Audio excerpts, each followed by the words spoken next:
नमस्कार साथियों, wings academy के यूट्यूब चैनल पर आप सभी लोगों का स्वागत है। मैं हूं दिनेश और आप मेरे साथ में हैं आर्ट एंड कल्चर का आज अगला पार्ट पढ़ने के लिए। दो पार्ट अपन ने पढ़ रखे हैं। प्रत्येक पार्ट के अंदर अपन 10-10 प्रश्न लिखते हुए चल रहे हैं। आज अपन जो टॉपिक पढ़ रहे हैं उसका नाम है भाषा और साहित्य, और भाषा और साहित्य का ये तीसरा पार्ट है। दूसरे पार्ट दो पार्ट के अंदर अपन ने क्या पढ़ा था उसका अपन यहाँ पे एक रिवीजन करेंगे और उसके बाद अपन अगले का सेशन शुरू करेंगे। आज का सेशन शुरू करेंगे। आज के सेशन में क्या कुछ खास होने वाला है थोड़ा सा मैं आपको बता देता हूं। आज अपन इसके अंदर एक तो एरिया वाइज जो भी बोली जाती है, जो लोकल लैंग्वेज है, उनको पढ़ेंगे। उनके बाद अपन पढ़ेंगे कि कौन सी संस्थान कहां पर है, कौन सी संस्थान से कौन सी पत्रिका जारी की जाती है और उसकी स्थापना कब की गई थी। एक दो चीजें आज एक्स्ट्रा चीजें पढ़ने वाले हैं इस टॉपिक के अंदर। तो सबसे पहले अपन दो क्लासों का एक फटाफट से रिवीजन कर देते हैं, एक क्विक रिवीजन करते हुए चलते हैं, फिर अपन आज की क्लास को शुरू करेंगे। जो अपन ने पहली क्लास के अंदर प्रश्न पढ़ा था, पहला प्रश्न क्या पढ़ा था देखिए। पहला प्रश्न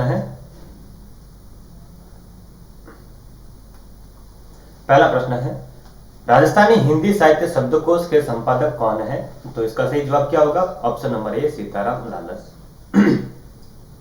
दूसरा प्रश्न है, अपन अभी ऑप्शन को नहीं देखेंगे, सिर्फ प्रश्न देखेंगे और उसका सही जवाब क्या है वो देखेंगे, क्योंकि अपन ने इनके जो ऑप्शन से इन जो चार ऑप्शन है, इन चार ऑप्शन की क्या क्या विशेषताएं हैं वो अपन ने पहले से पढ़ रखी है, तो इसको अपन दोबारा से यहाँ पे नहीं पढ़ने वाले हैं। ठीक है, अगर आपको इनके सारी डिटेल जाननी है तो अपने जो दो पहले के वीडियो है वो देख लेना। विंग्स एकेडमी जोधपुर के यूट्यूब चैनल पर आपको दोनों क्लासें मिल जाएगी। अगला प्रश्न है, राजस्थान की बोलियों का वैज्ञानिक अध्ययन करने वाला पहला विद्वान कौन था। जैसा कि अपन ने पढ़ा था कि option number the G A Grierson इसका एकदम सही जवाब होगा। देखते हैं अगला प्रश्न। अगला प्रश्न है, बेली कृष्ण रुक्मिणी किस भाषा का ग्रंथ है। तो मैं आपको बताना चाहूंगा, बेली कृष्ण रुक्मिणी की ये पृथ्वीराज राठौड़ की रचना है। पृथ्वीराज राठौड़ की रचना है और इस किस भाषा का ग्रंथ है, ये उत्तरी मारवाड़ी भाषा का ग्रंथ है। कौन सी भाषा का ग्रंथ है, उत्तरी मारवाड़ी भाषा का ग्रंथ है। देखते हैं अगला प्रश्न। सुमिलित करना है, राम रंजाट किसकी रचना है। तो ये सूर्यमल मिश्रण साहब की रचना है। लीले टांस किसकी रचना है। तो ये कन्हैयालाल सेठे की रचना है। माफ कीजिए। पग फेरो किसकी रचना है। तो ये मणि मधुकर साहब की रचना है। अगला प्रश्न देखते हैं, पद्मावत किसके द्वारा लिखी गई है। तो पद्मावत सन 1540 के अंदर, कब लिखी गई, 1540 के अंदर। और 1540 के अंदर दिल्ली पर किसका शासन चल रहा था, आप इस चीज को कमेंट सेक्शन में बता देना। तो पद्मावत किसकी रचना है। तो ये है मलिक मोहम्मद जायसी की। ऑप्शन नंबर सा आपका एकदम सही जवाब होगा। देखते हैं अगला प्रश्न, बातारी फुलवारी नामक ग्रंथ के रचयिता कौन है, आपको बताना है। बातारी फुलवारी ग्रंथ के रचयिता है विजयदान देता। विजयदान देता की चार रचनाएं ऐसी हैं जिनके ऊपर फिल्म बन रखी है। वो कौन कौन सी हैं, एक है पहेली, चरणदास चोर, परिणीता और एक है दुविधा। इन चार रचनाओं के ऊपर जो विजयदान देता साहब की है, इनके ऊपर फिल्म बन रखी है। ये इंपॉर्टेंट प्रश्न बनता है, इस चीज को आप विशेष ध्यान रखें। ठीक है, देखते हैं अगला प्रश्न। अगला प्रश्न है, सुमिलित करना है फिर से वही। हमीरायण किसकी रचना है। हमीरायण रचना है बांडो व्यास की, यानी कि ऑप्शन आपका कहां से जाएगा, 4 नंबर पर जाएगा। बिरमायण किसकी रचना है। तो ये बादर डाटी की रचना है। और बिरमायण को पहले क्या कहते थे, बादर डाटी की निशानियां कहते थे। रघुनाथ रूपक किसकी रचना है। तो ये मंचराम सेवक की रचना है। किरतार बावनी किसकी रचना है। तो ये दुर्सा आडा की रचना है। ठीक है, देखते हैं अगला प्रश्न। निम्नलिखित लेखकों में किसकी कहानी पर आधारित फिल्म पहेली का निर्माण अमोल पालेकर द्वारा किया गया। तो जैसा कि अभी पिछले प्रश्न के अंदर अपन ने देखा था कि विजयदान देता साहब की चार रचनाएं ऐसी हैं जिनके ऊपर फिल्म बन रखी है। उनमें से एक ये है, कौन सी, पहेली। जैसे कि मैंने अभी आपको चारों रचनाओं का नाम बताया था, पहेली, दुविधा, चरणदास चोर और परिणीता। इनके ऊपर फिल्म बन रखी है और ये किन की रचनाएं है, ये है विजयदान देता साहब की। Option number B is correct answer. देखते हैं अगला प्रश्न। अगला प्रश्न आपका है, निम्नलिखित में से सूर्यमल मिश्रण की रचना नहीं है, वो आपको बतानी है। वंश भास्कर सूर्यमल मिश्रण की रचना है। बलवंत विलास और वीर सतसई, ये तीनों रचनाएं सूर्यमल मिश्रण साहब की रचनाएं हैं। आप इसका मतलब option number the is correct answer, यानी कि धरती धोरा की सूर्यमल मिशन साहब की रचना नहीं है। अगर ये सूर्यमल मिशन साहब की रचना नहीं है तो ये धरती धोरारी किसकी रचना है? जैसा कि अपन ने पढ़ा था कि धरती धोरारी ये कन्हैयालाल सेठिया साहब की रचना है। देखते हैं अगला प्रश्न। निम्नलिखित में से कन्हैयालाल सेठिया की कौन सी रचना नहीं है? मैंने ये दोनों प्रश्न इसलिए रखे, एक सूर्यमल मिशन साहब का, एक कन्हैयालाल सेठिया साहब का, क्योंकि इनकी जो रचनाएं हैं वो सारी की सारी अपन को एक तो याद करनी है, क्योंकि इनकी इंपॉर्टेंट पड़ती है। इनके रचनाओं से कहीं ना कहीं प्रश्न बनते ही बनते हैं। तो प्रश्न है कन्हैयालाल सेठिया की कौन सी रचना नहीं है? आपके सामने ऑप्शन है वनफूल, पीथल और पाथल, लीलटांस और वीर विनोद। इनमें से ये वनफूल भी सेठिया साहब की रचना है, पीथल और पाथल और लीलटांस ये तीनों रचनाएं कन्हैयालाल सेठिया साहब की रचना है, और ये वीर विनोद जो है ये श्यामल दास की रचना है। इसका मतलब आपका option number the is correct answer. ठीक है, वीर विनोद किसकी रचना है? ये श्यामल दास की रचना है। देखते हैं अगला प्रश्न। राव जयतिशिरो छंद के रचनाकार कौन है? ये जो सीईटी सीनियर सेकेंडरी वाला जो एग्जाम हुआ था 11 फरवरी के दिन, इसके अंदर आपको ये प्रश्न पूछा था राव जयतिशिरो छंद के रचनाकार कौन है। मैंने 2 क्लासों के अंदर 20 प्रश्न लिए थे, और उन 20 प्रश्नों में से सीईटी की मॉर्निंग शिफ्ट और इवनिंग शिफ्ट दोनों के अंदर एक एक प्रश्न बना है। तो आप समझ सकते हैं कि साहित्य वाला पोर्शन कितना इंपॉर्टेंट है। ठीक है, तो राव जयतिशिरो छंद ये किसकी रचना है? तो ये बिट्टू सूजा की रचना है। देखते हैं अगला प्रश्न। फिर से सुमेलित करना है।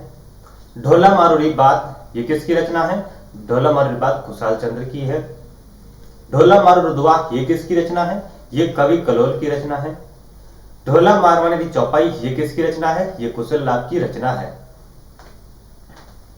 देखते हैं अगला प्रश्न।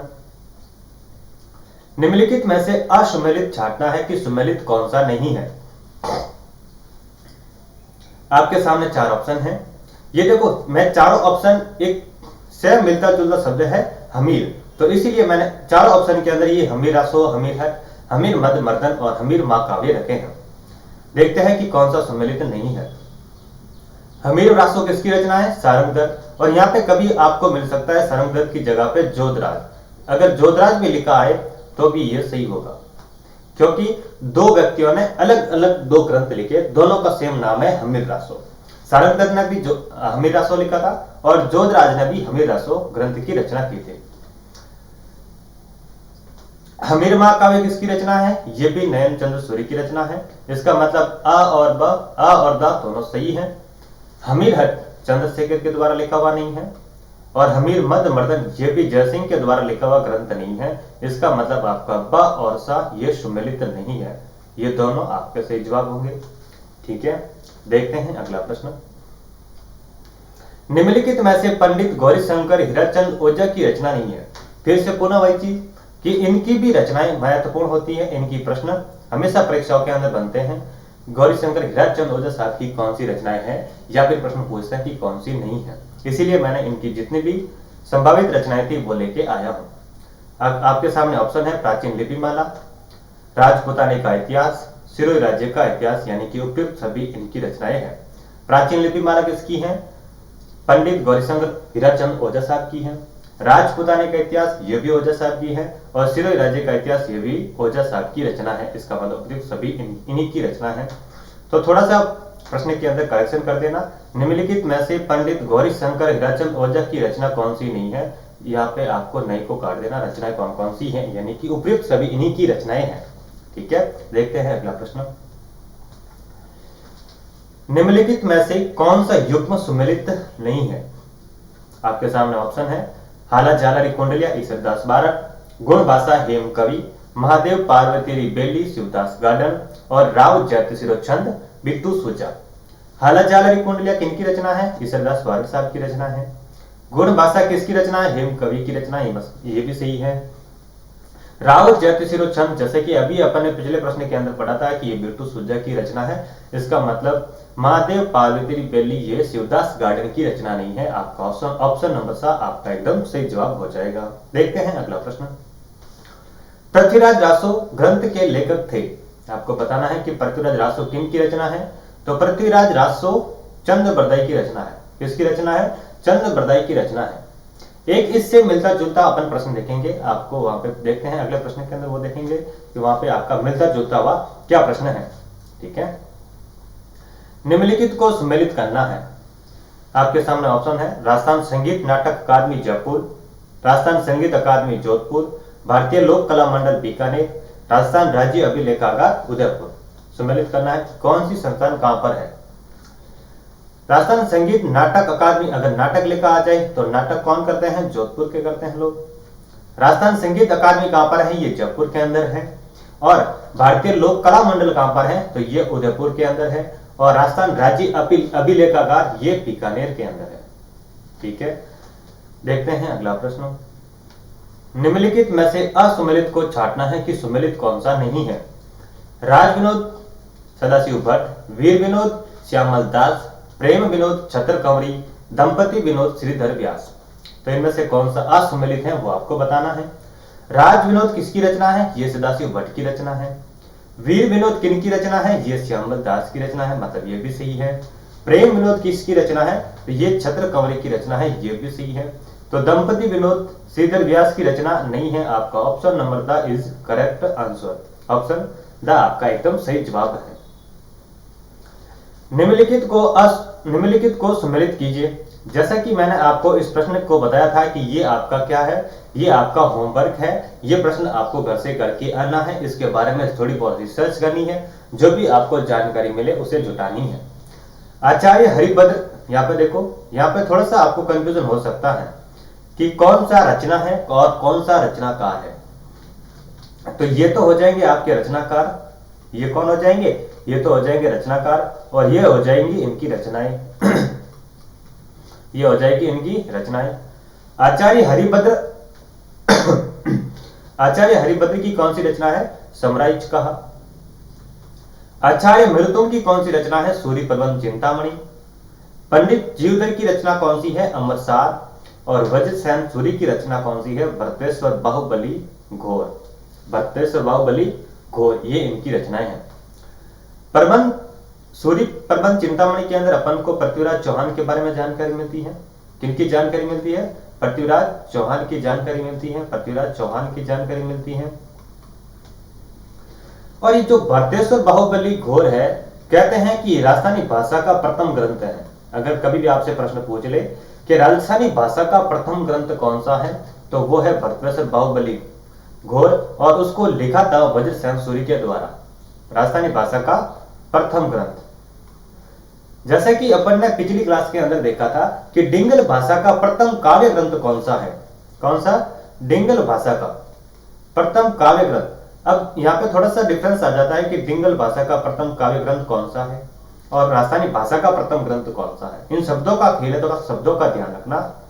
तो डिंगल भाषा का प्रथम काव्य ग्रंथ कौन सा है, कवि कलोल के द्वारा जो ढोला मारवी दुआ लिखी गई थी, वो डिंगल भाषा का प्रथम काव्य ग्रंथ है।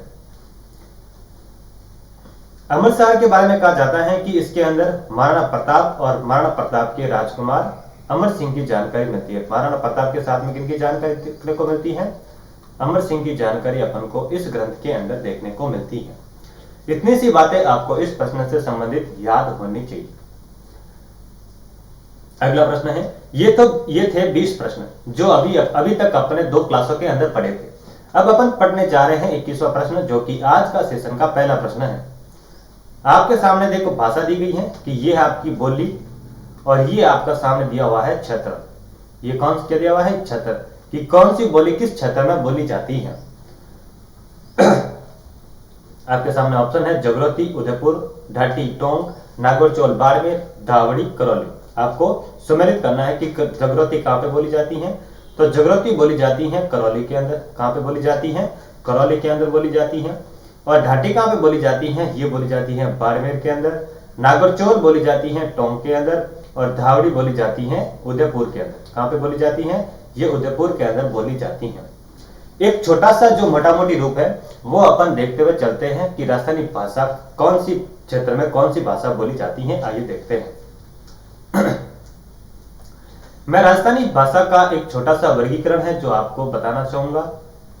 राजस्थान की बोलियां मुख्यतः इनका 2 प्रकार से वर्गीकरण किया गया है। 2 प्रकार से इसका वर्गीकरण देखने को मिलता है। दो प्रकार से कैसे? इनका दो लोगों के द्वारा वर्गीकरण किया गया है। जैसा कि अपन ने शुरुआती प्रश्न के अंदर पढ़ा था कि पहली बार वैज्ञानिक वर्गीकरण किसने किया था? G.A. ग्रियर्सन साहब द्वारा किया गया था। किनके द्वारा किया गया था? G.A. ग्रियर्सन के द्वारा किया गया था। और इन्होंने 5 प्रकार की बोलियां राजस्थान के अंदर बताई। जो बोलियां है मोटी मोटी, उनको 5 प्रकार से इन्होंने बताई। और दूसरा इन्होंने L.P. तेसीतोरी के द्वारा, L.P. तेसीतोरी के द्वारा वर्गीकरण किया गया। और इनके अकॉर्डिंग राजस्थान की जो वर्गीकरण है इन्होंने 2 प्रकार से किया था। इन्होंने 2 प्रकार से कौन सा किया था जो अपन पढ़ने वाले हैं? इन्होंने 2 प्रकार से किया। एक अरावली के पश्चिम की साइड जो मस्तूली क्षेत्र हैं उनको बोला इन्होंने पश्चिमी राजस्थानी। क्या बोला इन्होंने? पश्चिमी राजस्थानी। और जो अरावली के पूर्व की साइड है जिसके अंदर ढूंढाड़ और हड़ौती आता है उसको इन्होंने नाम दिया पूर्वी राजस्थानी। क्या नाम दिया? पूर्वी राजस्थानी। इन्होंने पूर्वी राजस्थानी की जो प्रधान बोली है उसे ढूंढाड़ी बोली, और पश्चिमी राजस्थान की जो प्रधान बोली है उसे इन्होंने कहा मारवाड़ी। क्या कहा? इन्होंने कहा मारवाड़ी। यहाँ की जो प्रधान बोली है वो कौन सी है? पश्चिमी राजस्थान की, वो है मारवाड़ी। मारवाड़ी के बारे में कहा जाता है कि ये क्षेत्रफल की दृष्टि से सबसे बड़ी बोली कौन सी है? वो है आपकी मारवाड़ी। और अगर आपसे पूछे जनसंख्या की दृष्टि से सबसे बड़ी बोली कौन सी है, तो जनसंख्या की दृष्टि से हो जाएगी आपकी ढूंढाड़ी। जनसंख्या की दृष्टि से सबसे बड़ी बोली कौन सी है? वो है ढूंढाड़ी।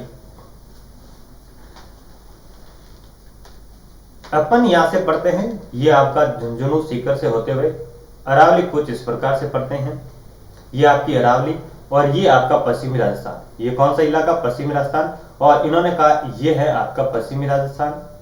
यहाँ की बोली को क्या कहेंगे? पश्चिमी राजस्थानी बोली। और ये है पूर्वी राजस्थान। और इस बोली को इन्होंने वर्गीकरण के अंदर क्या बताया कि इस साइड जो बोली बोली जाती है उसे पूर्वी राजस्थानी कहते हैं। अपन एक बड़ा रूप देखते हैं कि कौन से क्षेत्र के अंदर कौन सी बोली बोली जाती है। अभी अपन जो पढ़ रहे हैं वो है मारवाड़ी की उपबोलियां। किनकी उपबोलियां पढ़ रहे हैं? मारवाड़ी की उपबोलियां। मारवाड़ी की कौन कौन सी उपबोली हैं वो देखते हैं। यहाँ पे पड़ता है आपका चूरू, यहाँ पे आपका पड़ता है सीकर, और यहाँ पे पड़ता है झुंझुनू। इस क्षेत्र को अपन भूगोल के अंदर पढ़ते हैं कि इसको शेखावटी कहते हैं। क्या कहते हैं? शेखावटी कहते हैं। इसीलिए यहाँ पे जो बोली बोली जाएगी उसे भी क्या कहेंगे? शेखावटी बोली। क्या कहेंगे? शेखावटी बोली कहेंगे। यहाँ पे पड़ता है आपका श्री गंगानगर, और यहाँ पे आपका क्षेत्र कौन सा है? ये है हनुमानगढ़। ये किसको टच कर रहा है? यहाँ पे ये राज्य है कौन सा? पंजाब। तो यहाँ पे जो बोली बोली जाती है उसे कहते हैं पंजाबी, या फिर आपको लिखा मिल सकता है लोहांद। क्या मिल सकता है? लोहांद। श्री गंगानगर से थोड़ा नीचे आते हैं बीकानेर, बीकानेर से थोड़ा नीचे आते हैं तो जैसलमेर। यहाँ पे ये कौन सा जिला है? ये बीकानेर वाला, और ये है आपका जैसलमेर वाला। बीकानेर और बीकानेर का कुछ टच करता हुआ जैसलमेर। जो यहाँ पे जो भाषा बोली जाती है उसे कहते हैं थली। क्या कहते हैं? थली कहते हैं। और अगर आपको पर्टिकुलर जैसलमेर जिले का पूछ ले कि जैसलमेर के अंदर कौन सी भाषा बोली जाती है, तो जैसलमेर के अंदर बोली जाती है डटकी। कौन सी बोली जाती है? डटकी बोली जाती है। फिर जैसलमेर से थोड़ा नीचे आते हैं, यहाँ पे मिलता है अपन को बाड़मेर। कौन सा जिला मिलता है? बाड़मेर। जैसा कि अभी अपन ने प्रश्न के अंदर पढ़ा था कि बाड़मेर के अंदर कौन सी भाषा बोली जाती है, तो यहाँ पे बोली जाती है ढाटी। कौन सी भाषा बोली जाती है? ढाटी बोली जाती है। बाड़मेर से थोड़ा नीचे आते हैं जालोर, जालोर का कुछ टच करता हुआ पाली। जालोर और जालोर का कुछ टच करता हुआ पाली। यहां से अपन लूणी नदी पढ़ते हैं कि लूणी नदी नागौर, नागौर से पाली, जोधपुर, ऐसे ऐसे करती करती ये इस प्रकार से यहां से ये निकलती है। तो पाली और जालोर को यहाँ पे जो बोली बोली जाती है उसे क्या कहते हैं? गौड़वाड़ी भाषा कहते हैं, गौड़वाड़ी बोली कहते हैं। कौन सी कहते हैं? गौड़वाड़ी। अगर पर्टिकुलर पाली लिखा आ जाए तो यहाँ पे जो भाषा बोली जाती है उसे कहते हैं नाडिया। क्या कहते हैं? नाडिया। जालोर से फिर थोड़ा नीचे आते हैं, जालोर के नीचे कौन सा जिला है? ये आपका है सिरोही। और सिरोही पर किन राजाओं का शासन था? तो यहाँ पर था देवड़ा राजवंश का शासन। किनका था? देवड़ा राजवंश का शासन था।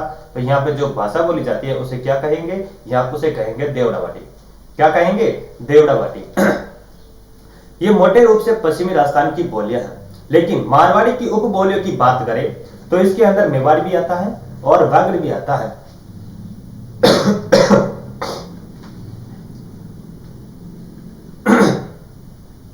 कौन कौन आते हैं? मेवाड़ भी आता है और वागड़ भी आता है। मेवाड़ के अंदर मुख्य रूप से अपन पढ़ते हैं, यहाँ पे आपका उदयपुर, ये आपका राजसमंद, और यहाँ पे आपका भीलवाड़ा और चित्तौड़गढ़ और कुछ प्रतापगढ़ वाला इलाका भी मेवाड़ के अंदर अपन पढ़ते हैं। जो मेवाड़ के अंदर भाषा बोली जाती है उसे अपन क्या कहेंगे? उन्हें कहेंगे मेवाड़ी। क्या कहेंगे? मेवाड़ी कहेंगे। उदयपुर से थोड़ा नीचे आते हैं, यहाँ पे अपन को देखने को मिलता है डूंगरपुर, और यहाँ पे देखने को मिलता है बांसवाड़ा। कौन सा? बांसवाड़ा। और भूगोल के अंदर जैसे कि अपन पढ़ते हैं कि इस क्षेत्र को कहते हैं वागड़। क्या कहते हैं? वागड़। और यहाँ पे जो भाषा बोली जाती है उसे कहेंगे वागड़ी। क्या कहेंगे? वागड़ी कहेंगे। भीलवाड़ा है, भीलवाड़ा का यहाँ पे एक तहसील है जिसे कहते हैं शाहपुरा, शाहपुरा तहसील। और अगर आपसे पूछे कि शाहपुरा के अंदर कौन सी भाषा बोली जाती है, तो यहाँ पे बोली जाती है खैराड़ी। कौन सी भाषा बोली जाती है? खैराड़ी यहाँ पे बोली जाती है। खैराड़ी के बारे में कहा जाता है कि ये राजस्थान की क्या है? ये राजस्थान की कॉकटेल लैंग्वेज है। Cocktail language. कॉकटेल का मतलब क्या होता है? अगर पर्टिकुलर कॉकटेल की बात करें तो कॉकटेल का मतलब होता है कि एक कोई ऐसी वस्तु जो दो या दो से अधिक का मिश्रण होती है, उसे क्या कहते हैं? कॉकटेल कहते हैं। अगर मैं कह दूं ये कॉकटेल भाषा है या कॉकटेल बोली है, तो इसका मतलब क्या होगा कि यह दो या दो से अधिक बोलियों की क्या है? मिश्रण है। तो खैराड़ी किन किन का मिश्रण है? खैराड़ी मेवाड़ी का, मेवाड़ी का, ढूंढाड़ी का और हाड़ौती का मिश्रण है। किनका मिश्रण है? मेवाड़ी, ढूंढाड़ी और हाड़ौती। आप इस प्रकार से याद कर सकते हैं। एक MDH मसाला आता है जो सभी लोग अपने अपने घरों में यूज करते हैं, तो आप इस प्रकार से याद करो, खाओ MDH मसाला, खाओ MDH मसाला। कौन सा मसाला खाना है आपको? MDH मसाला खाना है। खाओ का मतलब हो जाएगा खैराड़ी, और M का मतलब हो जाएगा मेवाड़ी, D मतलब ढूंढाड़ी और H का मतलब हो जाएगा हाड़ौती। ये पश्चिमी राजस्थानी या फिर आप कह सकते हैं कि मारवाड़ी की उपबोलियां हैं। किन की उपबोलियां है? मारवाड़ी की उपबोलियां है। अब देखते हैं कि पश्चिमी राजस्थान का तो हो गया, अब देखते हैं पूर्वी राजस्थान के अंदर कौन कौन सी भाषा बोली जाती है। पूर्वी राजस्थान के अंदर अपन देखेंगे कि पूर्वी राजस्थान की जो प्रधान बोली है वो कौन सी है? ढूंढाड़ी। कौन सी है? ढूंढाड़ी। और ढूंढाड़ी कहां पे बोली जाती है? ढूंढाड़ी आपके बोली जाती है जयपुर कह सकते हैं, दौसा कह सकते हैं, और अजमेर का एक किशनगढ़ वाला इलाका भी, जहां पे भी ढूंढाड़ का थोड़ा प्रभाव देखने को मिलता है। तो यहाँ पे मुख्य रूप से ढूंढाड़ी भाषा बोली जाती है। अब देखते हैं कि ढूंढाड़ी की उपबोलियां कौन कौन सी हैं। ढूंढाड़ के अंदर या फिर आप कह सकते हैं आमेर के अंदर कछवा राजवंश का शासन चल रहा था। तो कछवा राजवंश सबसे पहले कहां पे आया था? वो आया था दौसा। फिर दौसा से वो चले गए थे जयपुर या आमेर, या फिर आप कह सकते हैं जमुआ रामगढ़। वो कहां पर है? सभी जयपुर जिले के अंदर है। तो दौसा और जयपुर के अंदर जो ये मिला जुला क्षेत्र है, यहाँ पे कौन रहते थे? यहाँ पे राजा लोग रहते थे। कौन रहते थे? राजा लोग यहाँ पे रहते थे। और यहाँ पे राजा लोग रहने के कारण इस भाषा को क्या कहते हैं? यहाँ पे जो बोली बोली जाती है उसको क्या कहते हैं? राजावटी। क्या कहते हैं? राजावटी कहते हैं। ये आपका सीकर है, ये झुंझुनू है। यहाँ पे आपका कांतली नदी का प्रवाह देखने को मिलता है। कौन सी नदी का? कांतली नदी। कांतली नदी। कांतली नदी के पर्वत क्षेत्र के आसपास यहाँ पे तंवर राजवंश रहते थे। कौन रहते थे? तंवर राजवंश। इसलिए यहाँ पे जो बोली बोली जाती है उसे या तंवरावटी कहते हैं या फिर कहते हैं तोरावटी। क्या कहते हैं? तोरावटी भी कहते हैं। क्या कहते हैं? या तो तंवरावटी कहते हैं या फिर उसे तोरावटी भी कहते हैं। ये आपका अलवर वाला, और ये आपका कौन सा है? अलवर भरतपुर।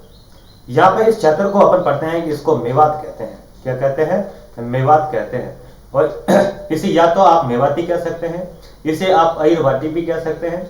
ये मेवात की उपबोली है अयरवाटी, या फिर आपको लिखा मिल सकता है राठी। कि राठी भाषा कहां पे बोली जाती है? तो राठी बोली जाती है अलवर और भरतपुर का जो टच हो रहा इलाका है, यहाँ पे राठी भाषा बोली जाती है। क्योंकि इस क्षेत्र को राठ क्षेत्र कहते हैं, इसीलिए यहाँ पे जो भाषा बोली जाती है उसे क्या कहते हैं? राठी कहते हैं। जयपुर, जयपुर से थोड़ा नीचे आते हैं तो यहाँ पे अपन को देखने को मिलता है टोंक। कौन सा? टोंक। टोंक के अंदर अपन को देखने को मिलता है, यहाँ पे टोंक और जयपुर का टच होता है इलाका, यहाँ पे कौन सी भाषा बोली जाती है? यहाँ पे बोली जाती है 84। कौन सी भाषा बोली जाती है? 84। ये आपका सवाई माधोपुर है। ये कौन सा है? सवाई माधोपुर। और सवाई माधोपुर और शेष जो टोंक रह जाता है, यहाँ पे जो भाषा बोली जाती है वो है नागरचोल। जैसा कि अभी अपने प्रश्न के अंदर पढ़ा था कि नागरचोल कहाँ पे बोली जाती है, तो टोंक के अंदर वहां पे ऑप्शन में था। अगर सवाई माधोपुर होता तो अपन सवाई माधोपुर करते। यहाँ पे है आपका करौली। और करौली की बात करें तो करौली के अंदर कौन सी भाषा बोली जाती है? वही सेम चीज अभी अपन ने प्रश्न के अंदर देखा था कि जगरोती भाषा कहाँ पे बोली जाती है? जगरोती बोली जाती है करौली के अंदर। जगरोती के पहले क्या नाम था? इसे जगराता भी कहते थे। क्या कहते थे? जगराता भी कहते थे। फिर टोंक, टोंक से थोड़ा नीचे आते हैं, जहां पे है आपका बूंदी। बूंदी के अंदर अपन आर्ट एंड कल्चर के अंदर पढ़ते हैं कि यहाँ पे बिजासन माता का मंदिर है। किसका? बिजासन माता का मंदिर है। बिजासन माता का मंदिर है। और इसके आसपास वाले इलाके के अंदर जो भाषा बोली जाती है उसे कहते हैं बीजनी। क्या कहते हैं? बीजनी भाषा कहते हैं, या फिर बीजनी बोली भी कहा जाता है। फिर बूंदी से नीचे आता है, यहाँ पे आपका कोटा, ये आपका झालावाड़, और ये बारा और कुछ बूंदी का टच करता हुआ इलाका। यहाँ पे आप इस टोटल एरिया को ले सकते हैं। इसे कहते हैं हाड़ौती। क्या कहते हैं? हाड़ौती। और यहाँ पे जो बोली जाएगी उसे भी क्या कहेंगे? हाड़ौती कहेंगे। ये आपका नीचे एमपी पड़ता है, मध्य प्रदेश पड़ता है, और मध्य प्रदेश का कुछ टच करता हुआ इलाका जिसे अपन मालवा कहते हैं। क्या कहते हैं? मालवा कहते हैं। और यहाँ पे जो बोली बोली जाएगी उसे क्या कहेंगे? उसे मालवी बोली कहेंगे। मालवी बोली की दो उपबोलियां हैं, एक है निमाड़ी, एक है निमाड़ी और एक है रांगड़ी। हालांकि मालवा की 4 उपबोलियां हैं, जो कि 2 मध्य प्रदेश के अंदर चलती हैं और 2 राजस्थान के अंदर चलती है, यानी कि राजस्थान और मध्य प्रदेश के बॉर्डर पर चलती है। अपने राजस्थान के अंदर निमाड़ी और कौन कौन सी चलती है? निमाड़ी और रांगड़ी चलती है। इस रांगड़ी के बारे में कहा जाता है कि ये मारवाड़ी और हाड़ौती की क्या है? मिश्रण है। ये हाड़ौती का मिक्सचर है। कौन सी? रांगड़ी। ये था आपका एक मोटा मोटी रूप बोलियों का कि कौन से क्षेत्र के अंदर कौन सी बोली बोली जाती है। ठीक है, देखते हैं अगला प्रश्न। अगला प्रश्न है, जैसा कि मैंने अभी आपको बताया था कि पृथ्वीराज रासो से एक संबंधित मिलता जुलता कुछ प्रश्न मिलेगा। आपके सामने प्रश्न है कि पृथ्वीराज विजय का लेखक कौन है? अगर यहाँ पे पृथ्वीराज रासो होता तो अपन कौन करते? ऑप्शन नंबर 1 करते, चंद्रप्रदयी। पृथ्वीराज रासो किसकी रचना है? चंद्रप्रदयी की रचना है। लेकिन यहाँ पे प्रश्न क्या है? पृथ्वीराज विजय किसकी रचना है? तो ये चंद्रप्रदयी की रचना नहीं है। ये पृथ्वीराज चौहान, आपके सामने ऑप्शन है। पृथ्वीराज चौहान ने खुद ने अपनी कोई विजय के बारे में कोई ग्रंथ नहीं लिखा। नयन चंद्र सूरी के बारे में आप जैसे कि अपन ने पढ़ा था कि नयन चंद्र सूरी ने एक ग्रंथ लिखा था हमीर पर, हमीर महाकाव्य।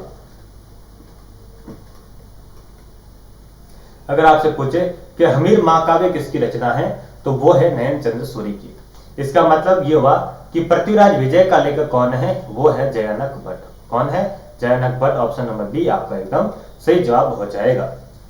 जयानक भट्ट के बारे में कहा जाता है कि इस पृथ्वीराज विजय के अंदर इन्होंने सपाद लक्ष्य, या फिर आप कह सकते हैं अजमेर के चौहानों का, अजमेर के चौहानों का, इसके अंदर अपन को क्या मिलती है? वंशावली मिलती है। क्या मिलती है? वंशावली मिलती है इस ग्रंथ के अंदर, जो कि जयानक भट्ट द्वारा लिखा गया है। देखते हैं अगला प्रश्न। अगला प्रश्न है बिसलदेव रासो की मुख्य महिला पात्र कौन थी? बिसलदेव रासो के अंदर जो मुख्य महिला थी उसका क्या नाम है? बिसलदेव रासो के बारे में अपन पढ़ते हैं कि इसके अंदर विग्रहराज चतुर्थ, जिन्हें बिसलदेव भी कहते हैं, विग्रहराज चतुर्थ और उनकी प्रेमिका का प्रेमाख्यान देखने को मिलता है। तो आपको बताना है कि उनकी प्रेमिका कौन थी। ऑप्शन है पद्मिनी, राजमती, छत्रकौरी या फिर चारुमती। चारुमती के बारे में कहा जाता है कि ये किशनगढ़ के राजा रूप सिंह की, किशनगढ़ के राजा रूप सिंह, किशनगढ़ के राजा कौन? ये रूप सिंह की राजकुमारी थी। किशनगढ़ के राजा रूप सिंह की राजकुमारी थी। कहा जाता है कि रूप सिंह और औरंगजेब के बीच में युद्ध होता है, औरंगजेब के बीच में युद्ध होता है और औरंगजेब इस युद्ध को जीत जाता है और रूप सिंह इस युद्ध को हार जाते हैं। जब औरंगजेब को पता चलता है कि उनकी एक रूपवान पुत्री है, तो वो उस रूपवान पुत्री से विवाह की इच्छा जताते हैं कि मुझे रूप सिंह की पुत्री से विवाह करना है। इसी दरमियान क्या होता है कि रूप सिंह का निधन हो जाता है। रूप सिंह का निधन हो गया। रूप सिंह के बाद इनका जो राजकुमार होगा वो कौन है? वो मान सिंह है, और मान सिंह अगले किशनगढ़ के राजा बनते हैं, और औरंगजेब मान सिंह को किशनगढ़ का राजा घोषित कर देते हैं। जब औरंगजेब मान सिंह को राजा घोषित करते हैं तो बेसिकली वो चाहेंगे कि अब उनकी जो बात है वो मानी जाए। उनकी बात क्या थी कि वो चारुमती से विवाह की इच्छा जता रहे थे, उनको चारुमती से विवाह करना था। अब जब मान सिंह को औरंगजेब ने राजा घोषित किया तो इनको टेक्निकली देखा जाए तो इनको अब इनकी बात माननी पड़ेगी, और इस बात के लिए वो राजी हो जाते हैं मान सिंह कि चारुमती का विवाह मैं कर दूंगा। चारुमती का विवाह औरंगजेब के साथ में करने को वो राजी हो जाते हैं और वो विवाह की तैयारियों में लग जाते हैं। लेकिन कहा जाता है कि चारुमती वैष्णव धर्म को मानती है। किस धर्म को मानती है? वैष्णव धर्म को मानती है, और वो इस्लाम कबूल करना नहीं चाहती, इस्लाम को स्वीकार करना नहीं चाह रही है। तो फिर चारुमती क्या करती हैं कि जो मेवाड़ के महाराणा राज सिंह होते हैं, कौन? मेवाड़ के महाराणा राज सिंह होते हैं, वो राज सिंह को पत्र लिखती हैं कि मेरे धर्म की रक्षा कीजिए, मेरे धर्म के खातिर आप खुद मेरे से विवाह कर लीजिए। फिर राज सिंह औरंगजेब के खिलाफ जाकर चारुमती से विवाह रचा लेते हैं, विवाह कर लेते हैं। इस प्रकार से औरंगजेब और राज सिंह के बीच में एक अन्य कारण जुड़ जाता है, युद्ध का। ठीक है, तो ये है चारुमती, किशनगढ़ की राजकुमारी है, रूप सिंह की पुत्री है और मान सिंह की सिस्टर है। फिर क्या होता है कि औरंगजेब ने विवाह की इच्छा तो जता दी, अब मान सिंह को विवाह तो करना पड़ेगा। तो फिर मान सिंह क्या करते हैं, अपनी छोटी बहन या चारुमती की छोटी बहन, अपनी छोटी बहन से औरंगजेब के साथ में विवाह करते हैं। छत्रकवरी के बारे में कहा जाता है कि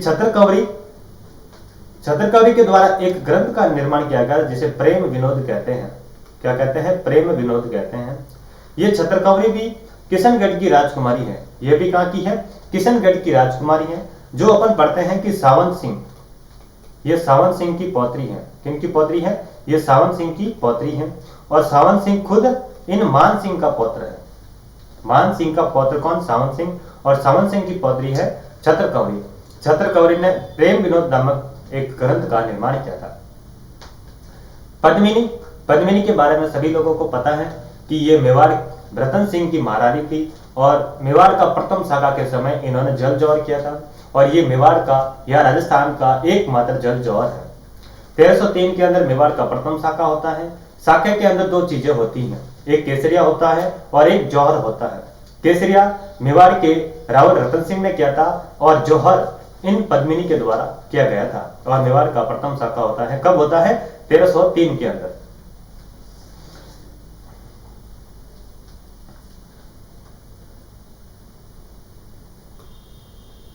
बिसलदेव रासो की महिला पात्र कौन थी? तो वो है आपकी राजमती। ऑप्शन नंबर बी एकदम सही जवाब होगा। राजमती और विग्रहराज चतुर्थ की प्रेमाख्यान अपन को देखने को मिलता है बिसलदेव रासो के अंदर। ठीक है, इतनी सी बातें आपको इस प्रश्न से संबंधित ज्ञान होनी चाहिए। देखते हैं अगला प्रश्न। पीथल द्वारा डिंगल भाषा में लिखे गए ग्रंथ कौन से हैं? यहाँ पे थोड़ा शब्द शुद्धि कर लेना, भाषा को इस प्रकार से नहीं लिखते हैं, भाषा को लिखा जाता है ऐसे। ठीक है, थोड़ा सा टाइपिंग मिस्टेक हो जाता है, कोई बात नहीं। पीथल द्वारा, अब इस प्रश्न के अंदर क्या हुआ कि इस प्रश्न वाला ने आपसे दो प्रश्न पूछ लिए, एक ही प्रश्न किया था। एक तो आपको बताना है कि पीथल की कौन कौन से डिंगल भाषा के ग्रंथ हैं। दूसरा, अब आपको ये पहले से पता होना चाहिए कि पीतल कौन है, पीतल किन्हें कहते हैं। तो पीतल पृथ्वीराज राठौड़ है, पृथ्वीराज राठौड़ है। पृथ्वीराज राठौड़ कौन से? जैसे कि अपन ने प्रश्न के शुरुआती क्लास के अंदर अपन ने जिक्र किया था कि पृथ्वीराज राठौड़ बीकानेर के राव कल्याणमल के पुत्र हैं, और राव कल्याणमल जिन्होंने अकबर की अधीनता स्वीकार की थी, और पृथ्वीराज राठौड़ को अकबर के दरबार में सेवा में भेज देते हैं। फिर अकबर इन्हें गागरंदूर की जागीर देते हैं, और गागरंदूर के अंदर बैठे बैठे एक ग्रंथ की रचना करते हैं, जो कि दुर्सा आडा के बारे में, उस ग्रंथ के बारे में कहा जाता है कि ये 5वां वेद और 19वां पुराण है। पृथ्वीराज राठौड़ को डिंगल का हिरवंश कहते हैं। क्या कहते हैं? डिंगल का हिरवंश कहते हैं। पृथ्वीराज राठौड़ स्वयं पीथल नाम से रचनाएं करते थे, इसीलिए इन्हें पीथल कहा जाता है। कन्हैयालाल सेठिया के द्वारा एक ग्रंथ की रचना की जाती है जिसे कहते हैं पीथल और पाथल। क्या कहते हैं? पीथल और पाथल, जिसके अंदर उन्होंने दो व्यक्तियों के बारे में वर्णन करते हैं। पीथल तो कौन? स्वयं ये पृथ्वीराज राठौड़। और पाथल कौन होते हैं? ये कन्हैयालाल सेठिया की रचना है पीथल और पाथल। और पाथल कौन है? महाराणा प्रताप। कौन है? महाराणा प्रताप। देखते हैं ऑप्शन आपके सामने है। ऑप्शन नंबर ए गंगा लहरी, बेली कृष्ण रुक्मिणी, नागर समुच्चय, पीथल और पाथल। जैसा कि अभी अपन ने जिक्र किया था, पीथल और पाथल किनकी रचना है? ये कन्हैयालाल सेठिया की रचना है। कन्हैयालाल सेठिया की रचना है। कन्हैयालाल सेठिया की रचना के अन्य रचनाओं की बात करें जो आपकी रग रग में बसी हुई है, एक तो है धरती धोरारी। कौन सी है? धरती धोरारी। एक रचना है प्रताप के बारे में कि वन बिलावड़ो ले भाग्यो, एक वो रचना है। और इनकी अन्य रचनाओं की बात करें तो वो है वन फूल, लीलटांस नहीं, आपको कन्हैयालाल सेठिया और सूर्यमल मिश्र साहब की मैं जैसा कि बोला था कि इनकी सारी रचनाओं को आपको याद करना है। ठीक है। लीलटांस किसकी रचना है? लीलटांस रचना है सूर्यमल मिश्र साहब की। लीलटांस किसकी रचना है? सूर्यमल मिश्र साहब की रचनाएं हैं। नागर समुच्चय किसकी रचना है? नागर समुच्चय जैसे कि अभी अपन ने प्रेम कुमारी छत्र कंवरी के बारे में जिक्र किया था, जिन्होंने प्रेम विनोद ग्रंथ की रचना की थी, तो उन्हीं के दादा सावंत सिंह की रचना है नागर समुच्चय। सावंत सिंह की रचना है। सावंत सिंह बीकानेर किशनगढ़ के राजा है। कहां के राजा है? सावंत सिंह किशनगढ़ के राजा हैं। किशनगढ़ के राजा हैं सावंत सिंह। वो वृंदावन जाते हैं और वहां पे जाकर अपना नाम चेंज कर लेते हैं और अपना नाम कर देते हैं नागरीदास। क्या कर देते हैं? नागरीदास अपना नाम कर देते हैं और वो अपने नागर समुच्चय ग्रंथ की रचना करते हैं। फिर ये राजपाट छोड़ देते हैं और भाव भक्ति में लग जाते हैं। बेली कृष्ण रुक्मिणी के बारे में कहा जाता है कि पृथ्वीराज राठौड़ की रचना है। ये पृथ्वीराज राठौड़ की रचना है। ये भी डिंगल भाषा का ग्रंथ है। गंगा लहरी भी, ये भी पृथ्वीराज राठौड़ की रचना है। ये भी डिंगल भाषा का ग्रंथ है। अभी मैंने जिक्र किया था कि दुर्सा आडा ने 5वां वेद और 19वां पुराण किसे कहा था? तो इसी बेली कृष्ण रुक्मिणी इसी को इन्होंने कहा था। क्या कहा था? 5वां वेद और 19वां पुराण कहा था। ठीक है। देखते हैं अगला प्रश्न। अगला प्रश्न है बेली कृष्ण रुक्मिणी और छंद राव जयतसिरो इन दो डेंगल में लिखी पुस्तकों को संपादित करने एवं वचनिका राठौर रतन सिंह महेश दासोत्री को प्रथम बार प्रकाश में लाने का श्रेय है कि दो ग्रंथ हैं बेली कृष्ण रुक्मिणी और छंद राव सिरो। बेली कृष्ण रुक्मिणी ये किसकी रचना है? ये अभी अपन ने पढ़ा, ये पृथ्वीराज राठौड़ की रचना है। और छंद राव सिरो ये किसकी है? ये बिट्टू सुजा की रचना है। ये किसकी रचना है? ये बिट्टू सुजा की रचना है।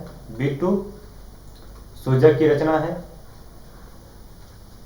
इन दो डिंगल ग्रंथों को और साथ ही साथ में वचनिका राठौर रतन सिंह महेश दासोत्री ये किसकी रचना है? ये जग्गा खिड़िया की रचना है। ये किसकी रचना है? ये जग्गा खिड़िया की रचना है। इन तीनों को प्रकाश में लाने का श्रेय किन्हें जाता है आपको बताना है। इन तीनों को प्रकाश में लाने का श्रेय किन्हें जाता है? तो प्रकाश में लाने का श्रेय जाता है, आपके सामने चार ऑप्शन है, विजयदान देता, केसरी सिंह बारट, एलपी तैसीतोरी या फिर लक्ष्मी कुमारी चुंडावत।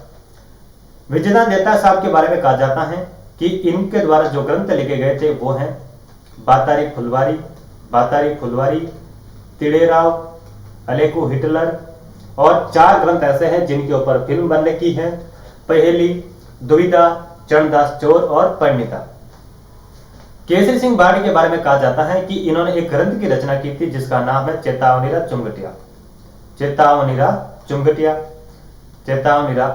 चुंगटिया। लक्ष्मी कुमारी चुंडावत के बारे में कहा जाता है कि ये देवगढ़ की, इनका संबंध कहां से मिलता है? देवगढ़ ठिकाने से मिलता है। कहा जाता है कि एक फ्रांसीसी पत्रकार है, फ्रांसीसी लेखक है, उन्होंने इनके बारे में लिखा था कि फ्रॉम पर्दा टू दी पीपल, कि ये पर्दा से लोगों के बीच में आई, पर्दा टू दी पीपल लोगों के बीच में कैसे? इन्हें ये राज्यसभा सांसद और एक बार विधानसभा सदस्य रह चुकी है, इसीलिए इन्होंने लिखा है कि फ्रॉम पर्दा टू दी पीपल। इनकी रचनाओं की बात करें तो इनकी रचनाओं के अंदर देखने को मिलता है कह रे चकवा बात, मांझल रात, गढ़ ऊंचा ऊंचा गिर। और इनकी अन्य रचनाओं की बात करें तो उसके अंदर अपन को देखने को मिलता है गजबन। इनकी अनेकों रचनाएं हैं। ठीक है, इनको पद्मश्री पुरस्कार से भी नवाजा गया है, इनको पद्मश्री पुरस्कार से भी सम्मान किया गया है। तो बेली कृष्ण रुक्मिणी, छंदराव जयतिसिरो, वचनिका राठौर, रतन सिंह, महेश दासोत्री को प्रथम बार प्रकाश में लाने का श्रेय किन्हें जाता है? तो वो जाता है एलपी तैसीतोरी को। किनको जाता है? एलपी तैसीतोरी को। इसका सही जवाब होगा ऑप्शन नंबर श। देखते हैं अगला प्रश्न। निम्नलिखित में से कौन सी कविता सुनने के बाद शाही नरेश ब्रिटिश वायसराय से मिलने दिल्ली नहीं गए? दिल्ली नहीं गए। अब आपको फिर वही एक ही प्रश्न के अंदर आपसे दो प्रश्न पूछ लिए। आपको सबसे पहले यह पता होना चाहिए कि कौन से शासक थे, कौन से शाही नरेश थे जो दिल्ली वायसराय से मिलने जा रहे थे या फिर मिलने गए और मिले नहीं। ठीक है, तो वो थे मेवाड़ के महाराणा फतेह सिंह। मेवाड़ के महाराणा फतेह सिंह। मेवाड़ के महाराणा फतेह सिंह कौन थे? वो थे मेवाड़ के महाराणा फतेह सिंह। ये बात है 1903 की, जब दिल्ली के अंदर कोई समारोह हो रहा था। उस समय इनको इनविटेशन मिला था और इनको दिल्ली जाना था। ये दिल्ली तो गए, दिल्ली के लिए रवाना हो गए मेवाड़ से। और जब ये मेवाड़ से दिल्ली के लिए जा रहे थे तो रास्ते में एक कविता इन्होंने सुनी। कौन सी कविता सुनी? वो कविता थी चेतावनी चुंगटिया। चेतावनी चुंगटिया। इस प्रकार से उन्होंने कविता सुनी कि ये दिल्ली तो गए लेकिन फिर वहां जाके वायसराय से मिले बिना ही वापस आ गए, घूम फिर के वापस दिल्ली से मेवाड़ आ जाते हैं। तो चेतावनी चुंगटिया ये किसकी रचना है? जैसा कि अभी अपन ने पढ़ा था कि ये केसरी सिंह की रचना है। केसरी सिंह बार्ड की रचना है। चेतावनी चुंगटिया 11 फरवरी के दिन जो सीईटी सीनियर सेकेंडरी वाला एग्जाम हुआ था, इसका प्रश्न बना था कि चेतावनी चुंगटिया ये किसकी रचना है। ठीक है, आपके सामने ऑप्शन है। अन्य ऑप्शन की बात करें तो धरती ढोरारी, ये कन्हैयालाल सेठे साहब की रचना है। ये किसकी रचना है? कन्हैयालाल सेठे की रचना है। बोल भारमली, ये सत्यप्रकाश जोशी की रचना है। ये किसकी रचना है? सत्यप्रकाश जोशी की रचना है। सत्यप्रकाश जोशी की रचना है। सत्यप्रकाश जोशी की एक अन्य रचना की बात करें तो इनकी एक अन्य रचना है ढोला मारू। क्या है? ढोला मारू। ढोला मारू। सत्यप्रकाश जोशी का संबंध जोधपुर जिले से देखने को मिलता है। जोधपुर से इनका संबंध देखने को मिलता है। कोडम दे की बात करें तो ये मेघराज मुकुल की रचना है। मेघराज मुकुल की अन्य रचनाओं की बात करें जो बहुत ही प्रसिद्ध है, वो कौन सी है? सेनानी। वो कौन सी है? सेनानी उनकी बहुत ही प्रसिद्ध रचना है। सेनानी का मतलब आप सभी लोग समझ रहे हैं। सेनानी का मतलब होता है किसी प्रकार की कोई निशानी देना। किसी प्रकार की कोई निशानी देना। जैसा कि आप सभी लोग ऐसा करते होंगे कि किसी अपनी प्रेमिका को कोई अच्छी सी घड़ी दे दी कि जब जब तुम घड़ी देखोगे तब तब तुम्हें मेरी याद आएगी। इस प्रकार की जो आप निशानी देते हैं उसे क्या कहते हैं? सेनानी कहा जाता है। तो ये सेनानी जो है मेघराज मुकुल के द्वारा लिखी गई। कोडम दे किसकी रचना है? ये भी मेघराज मुकुल की रचना है। देखते हैं अगला प्रश्न। अगला प्रश्न है करनी शतक, चुंडा शतक, हाड़ी शतक जैसी पुस्तकें किसने लिखी थी?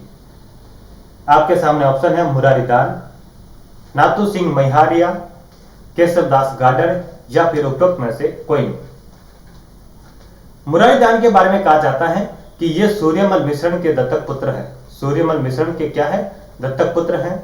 और सूर्यमल मिश्रण की जो वंश भास्कर वाली रचना है, इनको पूर्ण किसने किया था? तो इनको पूर्ण किया था मुरारीदान ने, इनके दत्तक पुत्र के द्वारा पूर्ण किया गया। मुरारीदान के बारे में कहा जाता है कि ये जसवंत सिंह के आश्रित कवि थे। किनके आश्रित कवि थे? जसवंत सिंह के आश्रित कवि थे। और जसवंत सिंह के आश्रित कवि थे।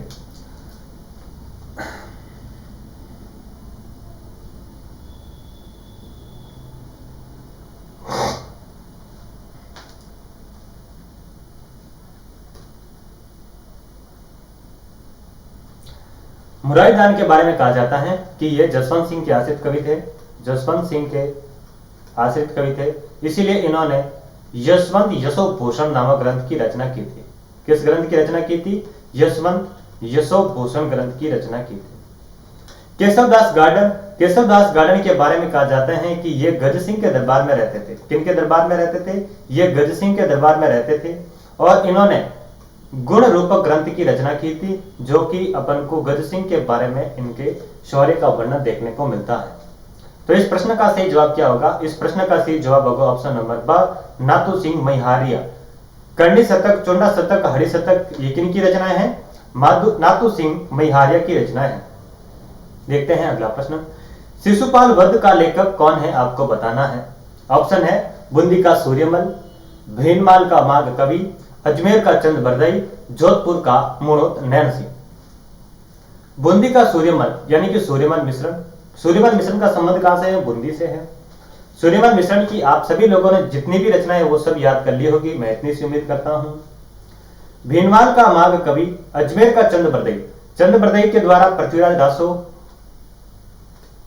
पृथ्वीराज रासो नामक ग्रंथ की रचना की गई थी। मुणोत नैन सिंह ने 2 ग्रंथों की रचना की थी जो इनके बहुत अति महत्वपूर्ण ग्रंथ हैं। एक है मुणोत नैन सिरी ख्यात,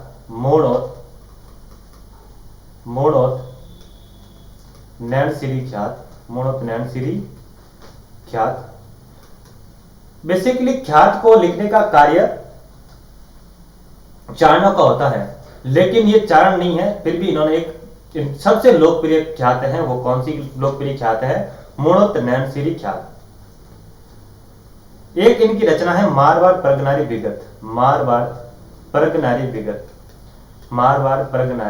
विगत। जिस प्रकार वर्तमान समय में गजट आता है, जिसके अंदर संपूर्ण जानकारी होती है कि पर्टिकुलर स्थान पर कितनी जनसंख्या है, उनकी आय कितनी है, उनके व्यय क्या है, उनकी जो सभी अपन को इकोनॉमिकल जानकारी जो मिलती है वो गजट से मिलती है। तो उस समय मारवाड़ परगनारी विगत थी, इसके अंदर संपूर्ण जानकारी मिलती है कि मारवाड़ के अंदर कितनी जनसंख्या थी। केवल मारवाड़ की नहीं, इसके आसपास क्षेत्र के, इवन राजस्थान के बाहर तक, बुगेलखंड, काठियावाड़, इन सभी की जानकारी अपन को देखने को मिलती है। तो इसे क्या कहते थे? इसे कहते थे राजपुताने का गजेटियर। राजपुताने का गजट कहते हैं किसे? मारवाड़ परगनारी विगत। खुद मुणोत नैन सिंह, मारवाड़ के इनके भाई मुणोत नैन सिंह और इनके भाई सुंदर, ये दोनों कौन थे? ये दोनों भाई मारवाड़ के वित्त मंत्री थे, मारवाड़ के अंदर वित्त मंत्री थे, ठीक है। और मुणोत नैन सिंह के बारे में कहा जाता है कि इन्हें मारवाड़ का अबुल फजल कहते हैं। मारवाड़ का अबुल फजल कहते हैं। क्या कहते हैं? मारवाड़ का अबुल फजल कहते हैं, ठीक है। तो इस प्रश्न का सही जवाब क्या होगा? भीनमाल का माघ कवि, ऑप्शन नंबर ब आपका एकदम सही जवाब होगा। देखते हैं अगला प्रश्न। The early Chauhan dynasties Rajasthan के किस प्रमुख इतिहासकार की रचना है? आपके सामने ऑप्शन है G.H. ओझा, डॉक्टर दशरथ शर्मा, V.N. रेहू, और एक ऑप्शन आप अपन लिख देते हैं, लिख दो यहाँ पे, माधवदास ददवाड़िया। ऑप्शन नंबर सा माधवदास ददवाड़िया। आपका प्रश्न क्या है? आपका प्रश्न है the early Chauhan dynasties Rajasthan के किस प्रमुख इतिहासकार की रचना है? आपको बतानी है। G.H. ओझा, डॉक्टर दशरथ शर्मा, V.N. रेहू या फिर माधवदास ददवाड़िया। गौरीशंकर हीराचंद ओझा साहब की जो रचना है वो आपने अच्छे से याद कर ली होगी। इनकी रचना है प्राचीन लिपिमाला, राजपुताने का इतिहास या सिरोही राज्य का इतिहास। इस प्रकार की रचनाएं इनको देखने को मिलती है। V.N. रेहू के बारे में कहा जाता है कि इन्होंने मारवाड़ का इतिहास या फिर राष्ट्रकूटों का इतिहास। राष्ट्रकूट किन्हें कहते हैं? राठौड़ों को कहा जाता है। किन्हें कहते हैं? राठौड़ों को राष्ट्रकूट भी कहते हैं। और एक इनका एक अन्य ग्रंथ है जिसके बारे में कहा जाता है कि भारत में भारत में प्राचीन राजवंश, भारत में प्राचीन राजवंश, ये इनकी रचनाएं देखने को मिलती हैं जो कि इंपॉर्टेंट है। गौरीशंकर हीराचंद ओझा की रचनाएं आप सभी लोगों को याद है, प्राचीन लिपिमाला, राजपुताने का इतिहास और सिरोही राज्य का इतिहास। माधवदास ददवाड़िया, इनकी एक ग्रंथ है जिसे कहते हैं राम रासो, राम रासो। तो इस प्रश्न का सही जवाब क्या होगा? Doctor Dasharath Sharma, option number B आपका एकदम करेक्ट जवाब होगा। डॉक्टर दशरथ शर्मा आपका एकदम सही जवाब है, यानी कि द अर्ली चौहान डायनेस्टी, इस ग्रंथ के रचयिता कौन है? डॉक्टर दशरथ शर्मा। देखते हैं अगला प्रश्न। अगला प्रश्न है, बादली के रचनाकार कौन है? बादली किन की रचना है आपको बतानी है। ऑप्शन है चंद्र सिंह, आशानंद, महाकवि बिहारी या फिर बुद्ध सिंह। आपको बताना है बादली के रचनाकार कौन है। आशानंद के बारे में कहा जाता है कि ये आशानंद जोधपुर के मानसिंह के आश्रित कवि थे। किन के आश्रित कवि थे? मानसिंह के आश्रित कवि थे। मानसिंह की एक रूठी रानी थी, रूठी रानी थी। रूठी रानी का नाम जब भी जिक्र आता है रूठी रानी, तो वो रूठी रानी कौन सी है? वो रूठी रानी है उमादेव भटियाणी, उमादेव भटियाणी। ये जैसलमेर की है, इसलिए अपने नाम के पीछे क्या लगा दी? भाटी, भाटी यानी भटियाणी। तो उमादेव भटियाणीरा कवित, उमादेव भटियाणीरा कवित, ये किसकी रचना है? ये आशानंद की रचना है, उमादेव भटियाणीरा कवित।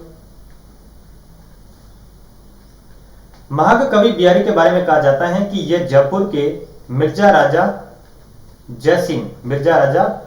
जयसिंह के आश्रित कवि थे और इनके द्वारा जो ग्रंथ लिखा गया था उसका नाम था बिहारी सतसई।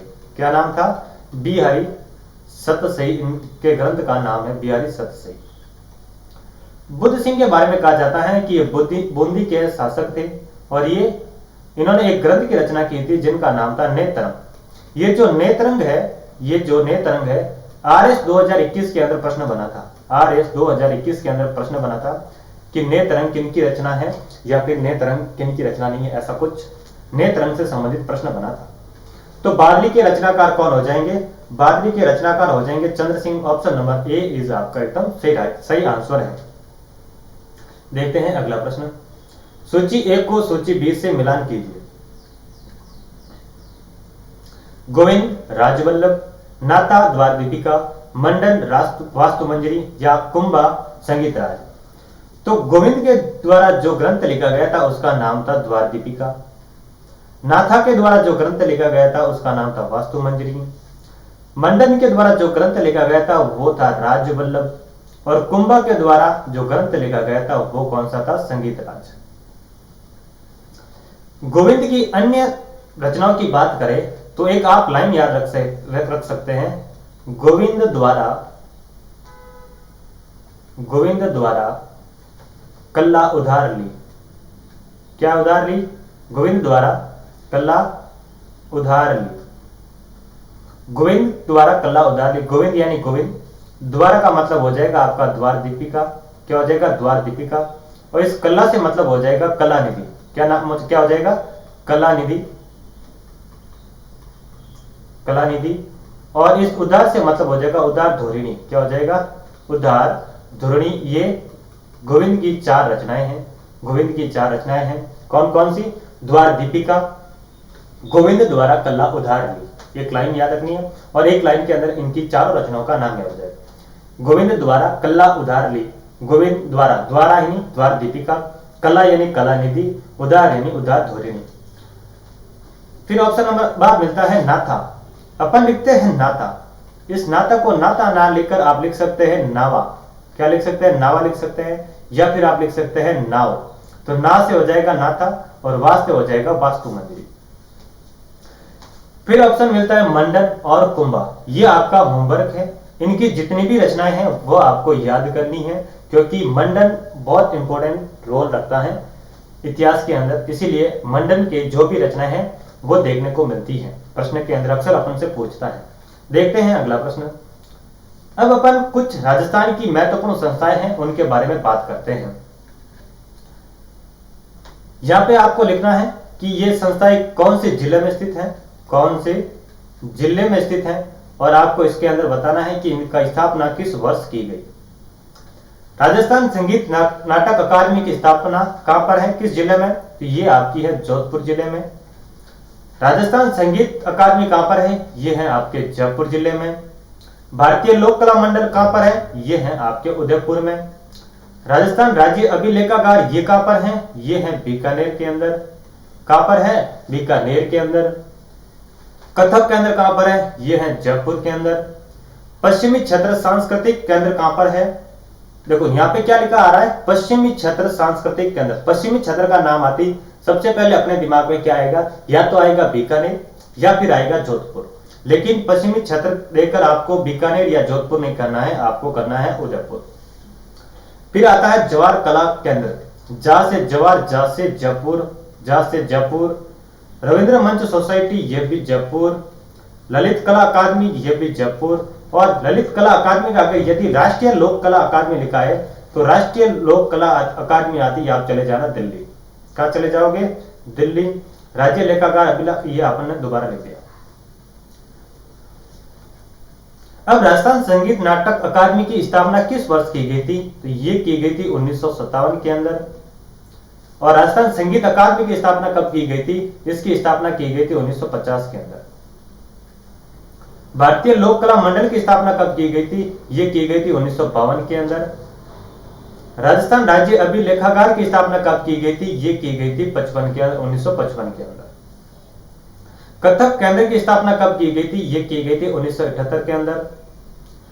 पश्चिमी क्षेत्र सांस्कृतिक केंद्र की स्थापना कब की गई थी, ये की गई थी 1986 के अंदर। जवाहर कला केंद्र की स्थापना कब की गई थी, ये की गई थी 1993 के अंदर। रविंद्र मंच सोसाइटी की स्थापना कब की गई थी, ये की गई थी 1963 के अंदर। ललित कला अकादमी की स्थापना कब की गई थी, ये की गई थी 1957 के अंदर। राष्ट्रीय लोक कला अकादमी की स्थापना कब की गई थी, ये की गई थी 1954 के अंदर। दिल्ली में राष्ट्रीय लोक कला अकादमी की स्थापना 1954 के अंदर की गई थी, और इसके 3 साल बाद में अपने राजस्थान के अंदर की गई थी, यानी कि प्लस 3 साल बाद में जयपुर के अंदर इसकी स्थापना की गई थी। और कुछ संस्थाएं हैं वो देख लेते हैं। राजस्थान साहित्य अकादमी ये कहां पर है, राजस्थान साहित्य अकादमी ये उदयपुर के अंदर है। कहां पर है, ये उदयपुर के अंदर है। राजस्थानी भाषा व संस्कृत, इसके अंदर थोड़ा सा टाइपिंग मिस्टेक है। राजस्थानी भाषा व भाषा, यहां पे आप लिख देना साहित्य। राजस्थान भाषा साहित्य व संस्कृति अकादमी ये कहां पर है, ये है आपके बीकानेर के अंदर। कहां पर है, बीकानेर के अंदर। देखो यहाँ पे जो आपको संस्थान दी गई है उसके साथ में आपको कुछ पत्रिकाएं दी गई हैं। अक्सर प्रश्न के अपने को एग्जाम के अंदर पूछते हैं कि राजस्थान साहित्य अकादमी द्वारा कौन सी पत्रिका निकाली जाती है। ऑप्शन अपन को देते हैं मधुमती, जागृति, ज्योत, गंगा, पणिहारी। तो आपको इनकी संस्थान के साथ साथ आपको जिला याद होना चाहिए, आपको पत्रिका याद होनी चाहिए, कौन सी पत्रिका किस संस्थान द्वारा निकाली जाती है। और कभी कभार आपको इनसे संबंधित पूछा जा सकता है कि यहाँ पर जो सर्वोच्च पुरस्कार है वो कौन सा पुरस्कार है। जैसे कि राजस्थान साहित्य अकादमी का जो सर्वोच्च पुरस्कार है उसे कहते हैं मीरा पुरस्कार। क्या कहते हैं, यहाँ पे कौन सा पुरस्कार दिया जाता है, यहाँ पे दिया जाता है मीरा पुरस्कार, इसका सर्वोच्च पुरस्कार है। इसी प्रकार जितनी आपको संभावित हो इनके पुरस्कार ढूंढ लेना, ठीक है, कि कौन से पुरस्कार कौन सी संस्थान द्वारा दिए जाते हैं, ये इंपॉर्टेंट चीजें होती हैं। राजस्थान ज्ञानपीठ अकादमी कहां पर है, राजस्थान ज्ञानपीठ अकादमी है बीकानेर के अंदर।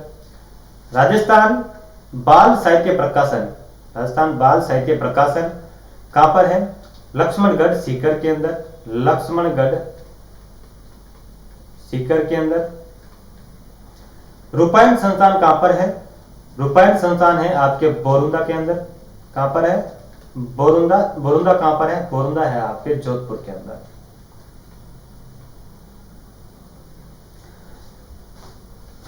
जैन विश्व भारती, जैन विश्व भारती ये कहां पर है, ये आपके हैं लाडनू नागौर के अंदर। लाडनू नागौर के अंदर। राजस्थान संस्कृत अकादमी, राजस्थान सिंधी अकादमी, राजस्थान ब्रज अकादमी, राजस्थान उर्दू अकादमी, राजस्थान हिंदी अकादमी, ये सारी कहां पर है, ये सारी की सारी जयपुर में है। कहां पर है? ये सारी की सारी जयपुर में है। और राजस्थान पंजाब अकादमी ये कहां पर है? तो पंजाब का टच करता हुआ जो जिला है वहीं पर होगी। तो ये कहां पर है? ये श्री गंगानगर के अंदर है। कहां पर है? श्री गंगानगर के अंदर है। एक बार पुनः देख लेते हैं। राजस्थान साहित्य अकादमी द्वारा मधुमती पत्रिका निकाली जाती है और ये उदयपुर के अंदर है। राजस्थान भाषा व संस्कृत अकादमी के द्वारा जागतिक ज्योत पत्रिका निकाली जाती है और ये बीकानेर में स्थापित है। राजस्थान ज्ञानपीठ अकादमी बीकानेर के अंदर स्थापित है और इसके द्वारा गंगा पत्रिका निकाली जाती है। राजस्थान बाल साहित्य प्रकाशन लक्ष्मणगढ़ सीकर के अंदर स्थित है और इसके द्वारा मणिहारी पत्रिका निकाली जाती है। रूपायण संस्थान बोरंदा जोधपुर के अंदर स्थित है। इसके द्वारा मरुचक्र और लोक संस्कृति नामक 2 पत्रिकाएं निकाली जाती हैं। अगर आपसे पूछ ले कि रूपायण संस्थान कौन सी लोक संस्कृति का संरक्षक है, तो कौन सी लोक संस्कृति का संरक्षक है? गुड़ला नृत्य। गुड़ला नृत्य की संरक्षक कौन है? तो रूपायण संस्थान है। और इसके संरक्षक कौन है? कमल कोठारी। कौन है? कमल कोठारी इसके संरक्षक माने जाते हैं। आगे है जैन विश्व भारती लाडनू नागौर के अंदर स्थापित है और इसके द्वारा तुलसी व्रत नामक पत्रिका निकाली जाती है।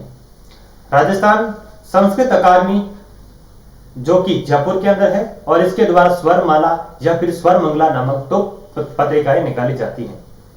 राजस्थान सिंधी अकादमी रियान, राजस्थान ब्रज अकादमी ब्रज शतदल पत्रिका, राजस्थान उर्दू अकादमी नकलिस्तान नामक पत्रिकाएं निकाली जाती हैं और राजस्थान हिंदी अकादमी ये सारी की सारी कहां पर स्थापित है? ये सारी की सारी जयपुर में स्थापित है। राजस्थान पंजाब अकादमी कहां पर है? ये आपकी है श्री गंगानगर के अंदर। एक आप अन्य अकादमी लिख सकते हैं मौलाना अब्दुल कलाम आजाद, मौलाना अब्दुल कलाम आजाद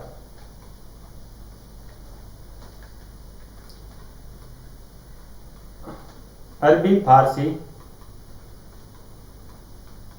शोध संस्थान, अरबी फारसी शोध संस्थान ये कहां पर है?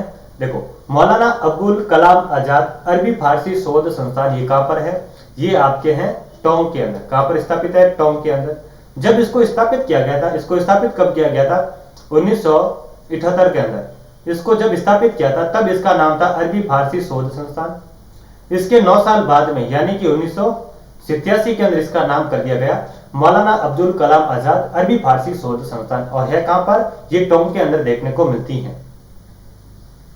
यह था आज की क्लास जिसके अंदर अपन ने एक बोलियां पढ़ी थी, महत्वपूर्ण संस्थान पढ़ी थी, कौन सी संस्थान कहां पर स्थापित है, किस वर्ष स्थापित हुई थी। हाँ, इसके अंदर आप एक काम करना, इसके अंदर आप एक वर्ष वाला बॉक्स बनाना कि ये किस वर्ष स्थापित की थी। एक बॉक्स और बनाओगे जिसके अंदर लिखोगे कि इनका पुरस्कार कौन सा है, कौन सा पुरस्कार इनका सर्वोच्च पुरस्कार है। ये आप लोग अपने स्तर पर देख लेना, ठीक है। तो ये थी आज की क्लास। अगर आपको हमारा मेहनत आपको पसंद आ रही है, अगर हमारी मेहनत अगर आपके काम आ रही है तो वीडियो को लाइक करें, अपने दोस्तों के साथ में वीडियो को शेयर करें। अगर चैनल पर नए हैं तो चैनल को सब्सक्राइब करें। मिलते हैं अगली क्लास में, तब तक के लिए धन्यवाद।